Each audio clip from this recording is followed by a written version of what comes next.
8:20 here, common sense time on the John Fredericks Show. Steve Ray along with John this morning. Happy Valentine's Day to you. And I know on the pig rig, they've got some deliciously smoked bacon ready to go, courtesy of our old friend Pete Snyder. Good morning, Pete. How are you, sir? Good morning, gentlemen. Happy Valentine's Day. Love is in the air.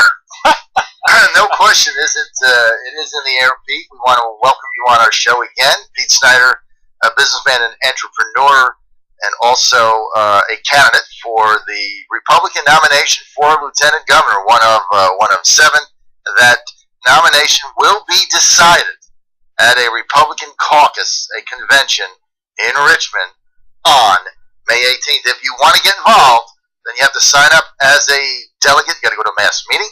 You can go to rpv.org and get the information there. And if you miss your mass meeting, you're out. So time is of the essence. If you want to get involved and have a say in who is your Lieutenant Governor nominee. Pete, this is our Valentine's Day theme. We want to give a shout out to your lovely bride, person from Memphis, where I spent a lot of time.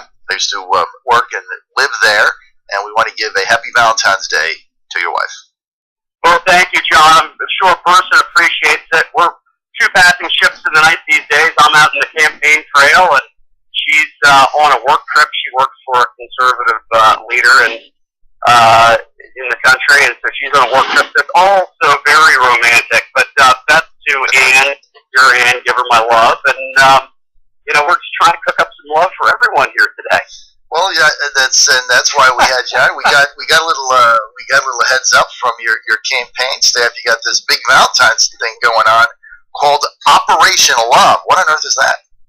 We are going to be blanketing the Commonwealth today with Operation Love. John and Steve, you both know I'm a happily married man. Absolutely. But I'm going to break some news here today, gents. I'm looking for some dates, right?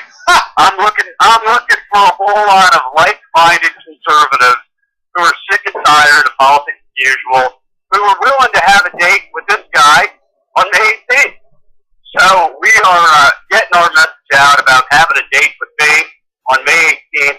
And as you know, conventions, and that's the process that we're in right now, conventions are all about grassroots mobilization. So first and foremost, starting this morning, our entire field team is going to be delivering hundreds of Valentines, hand-delivered hundreds of Valentines to grassroots activists all across the Commonwealth. This is our test of our team on how we can flex our muscles and make sure that our field team is mobilized out there, and that we're getting our good, strong, conservative message of love and opening our party up and bringing people into the masses so that we can have new energy and new ideas for the future. So that's number one. Number two, as part of Operation Love, because we're in a multi-candidate, I know you call it the Magnificent Seven, which may be multi-ballot, although we'd love to win it on the first ballot, but maybe a multi-ballot affair, if you will. We're delivering Valentines to supporters of our competitors. Really? Wow, absolutely. Look, little known fact, John, I think you know this, I met my wife person when she was on a date with another dude. I heard the whole story. Actually, it took a lot of moxie to go weasel your way in there, to be honest with you. And I understand once you made the approach, you never went back to the other guy, correct? You spent the rest of the evening talking to her, chatting her up? That's his side of it. She talked to me all night long, and she was good, and went back with him, and we ended up getting together several months later, but I couldn't get her out of my head, and if anything, I'm tenacious. So it is perfectly normal and perfectly fine for me. And folks right now on February 14th in the Commonwealth Conservatives might not know enough about me, might not, have made a decision yet, or they already committed to someone else. That's just fine.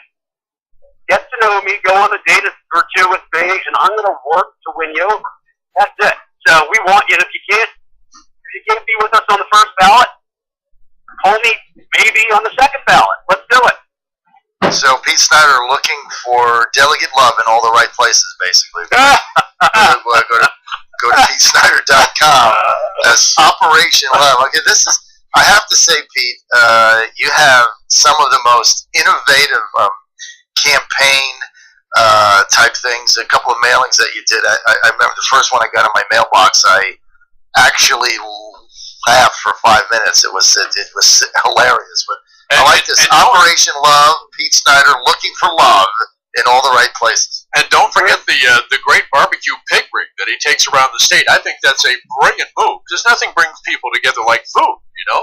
Well, hey, Steve, we can't get, look, we ultimately want to be in people's hearts and heads, but if we have to go through the stomach first and wrap everything in bacon, that's completely fine. We're willing to do that. And, look, I've spent my entire career in the private sector. I am an innovator. We like to have some fun with this campaign to get our message out. We think our party needs to do that.